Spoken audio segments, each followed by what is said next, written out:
Welcome. Take it up with Jessica Lee. I'm here with Anthony Ching, who is Head of Product Management for the Marketing Intelligence Services at Adobe. Anthony, welcome to the show. Thanks for having me, Jessica. Well, I'm so glad you're here. You are doing machine learning, AI, all kinds of innovative technology services. And Adobe is such a well-known company, 21,000 employees worldwide. But please explain a little bit, what are you doing at Adobe and how is that helping clients? How is that being used at Adobe? Sure, sounds great. So my team works on AI and ML technologies that enable companies to optimize their customer experiences. So today, the problems that is facing many companies is that the customer expectations are sky high in terms of the interactions with that particular brand, right? People expect to have relevant and personalized experiences across different channels and experiences with the brand. And if you're not delivering those personalized experiences, you risk to fall behind your competitors. Right. You have a lot more data now. Right. Data is being collected from a variety of channels, social media, interaction via email. There's just a lot more data now than ever. So to do it manually would be ridiculous. So you want to leverage automation. So if you could share specifically, for example, emailing campaigns, which has been done for ages, but how is it being even more effective now with the machine learning? So great question. So some of the technologies that we are building are things like optimizing when you want to send an email, right? So historically, what happens is that if you're a company, you want to have this email campaign sent out to all your customers, you might be saying that, okay, let me send this email campaign out at Friday at 2 p.m. to everybody. Okay. But in reality, that's not the most effective way to do things because, John might like to open emails on Fridays at 2 p.m., but Jane might never open emails on Fridays because she's at work or she's doing something else, right? Maybe she likes to read her emails on Saturdays. So what you want to do instead is to send the email out at different times to different people so that you're optimizing to the open and click rates of that individual, right? So you want to make sure that all your customers are getting the marketing messages at the right time for him or for her. Okay, so before maybe it's a rule-based approach where you can say this person lives in this time zone, might open personal email during the weekends, but business email during the weekdays. Yes. But this is not the rule-based approach. You're saying using machine to see patterns and dynamically recognize when would be the best time to send an email. Exactly. Okay. So what our technology would allow companies to do is to analyze their own customers' data in order to find the patterns necessary to understand that, hey, it's probably best to email John on Saturday at 3 p.m., but to email Jane on Sunday at 1 p.m., right? Because that's when they are likely to consume these emails. And so we can do it dynamically for each individual end user so that overall, each one of your customers is really getting a better experience. So is there a risk of then everybody shifting to knowing this is the optimal time to send that message, and therefore that time is no longer optimal because so many people are sending messages at that time? So great question. So short answer is that probably that there's not as much of a problem as you suggest for a couple of reasons, right? Number one, people interact with different types of businesses in different ways, right? For example, when I read messages from my fitness club might be very different from when I read messages from my grocery delivery service, right? And because Adobe is actually using one company's own data to make these predictions, we actually not going to have this issue of where everybody is being recommended to have this email sent at this time. Okay, so there's no sharing of the data for each business, they have their own customer data that they are looking historically to see the patterns, but there's no sharing across different companies, even within the same sector. Exactly. So Adobe takes data privacy and compliance extremely seriously. So when we help a company optimize their marketing efforts, we actually only using their specific data.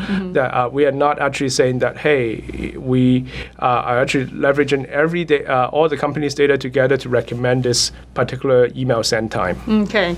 Let's talk about how you're using this for Adobe itself, because I know that at one point the model was to buy the perpetual software license and own it. And then Adobe shifts to software as a service. And you have been there at the beginning of this transition. Can you share with us some of the usage internally to optimize marketing campaigns for Adobe? That sounds great. So, yes, as you mentioned, Adobe has actually undergone a very significant business shift over the last 5 to 10 years. And before, we were basically selling perpetual licenses, right? Like, for example, you can buy a license of Photoshop, and then that's it, right? What we have shifted to is more of a SaaS business model, where you're actually buying a Creative Cloud subscription, where our products are getting better and better every month, right? So in order to grow this subscriptions and SaaS business successfully, Adobe really needs to change our operating model to a more data-driven operating model. Exactly. Internally for the campaigns and retention of customer and also conversion of new customers. Exactly. So what our data-driven operating model enables is across the entire customer journey, starting from the discovery phase to the try phase, to the buy phase, to the use phase, to the renew phase, right?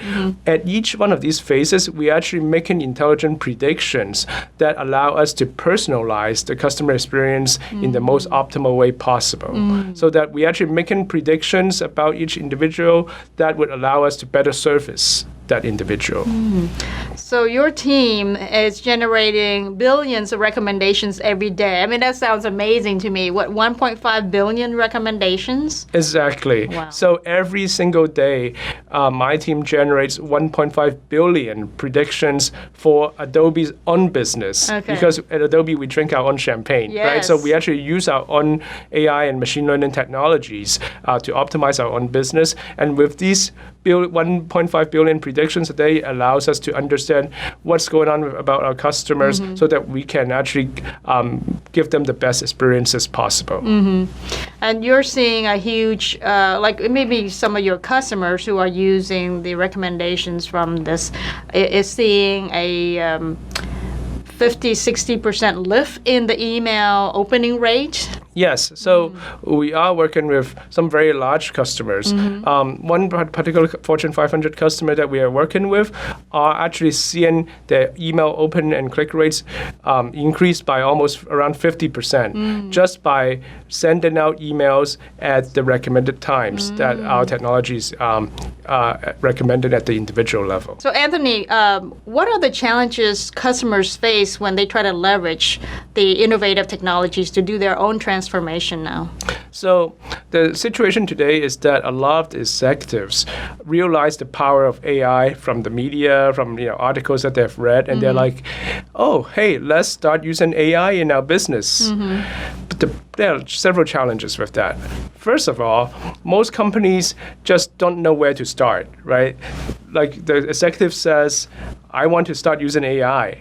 But if you're one of the people sitting under that CEO, you're like, well, what are the use cases I start with? Where do I start? Where do I start, right? So that's the first problem. And then even after that, there are many issues. Second issue is that a lot of times companies just don't have enough data science expertise, right? Like, I mean, as you know, data scientists are hard to come by nowadays. Yeah, it's a shortage of the skills. Exactly. Yeah. And just most companies just don't have that many data scientists to really build everything from scratch. Yes. Right? Yes. Another problem is that companies have all these different data sources and data assets, and they need to actually combine them to make the best predictions possible. Okay. Right? And then finally, how do you actually get time to value, right? Like companies can't afford to go on an AI initiative for like 2 years, right? Like they need to start showing results quickly. Otherwise, that funding will just go away to some other project. That's a lot of pressure. Exactly. Yeah. So what we are trying to do at Adobe is to solve that by basically building a portfolio of intelligence services that addressing specific business use cases that are impactful to driving business results, so that we allow companies to get value quickly from the AI initiatives, Right. and that we don't require the company to have a lot of data scientists to actually build stuff from scratch. We are actually able to package that machine learning in a very digestible format, so that even if you're not a data scientist, you can use these tools to easily generate real business value for your company. So you're enabling the marketing folks who may not be the data scientists themselves to actually take advantage of the data science work that you've done. Exactly. I see. Yeah, we are trying to abstract away a lot of the complexities and focusing on the marketing use cases that actually can get real results. Okay, so if a CEO out there would say, okay, I want you to take advantage of AI and machine learning to be better at marketing, the marketing team can turn to Adobe Yes. and work with Adobe to take advantage of your work. Exactly. Okay, well, this is very powerful. Certainly, it's going to bring a lot more revenue in the engagement, I guess, from the customer experience, right? Right. For both bringing in new customer and also the existing ones that get to renew. Okay, wonderful. Thank you so much, Anthony, for being on the show and talking to us about the amazing work that you're doing. Sure. Thanks for having me again. I had a great time. There you have it, folks. Take it up with Jessica Lee, Anthony Ching from Adobe.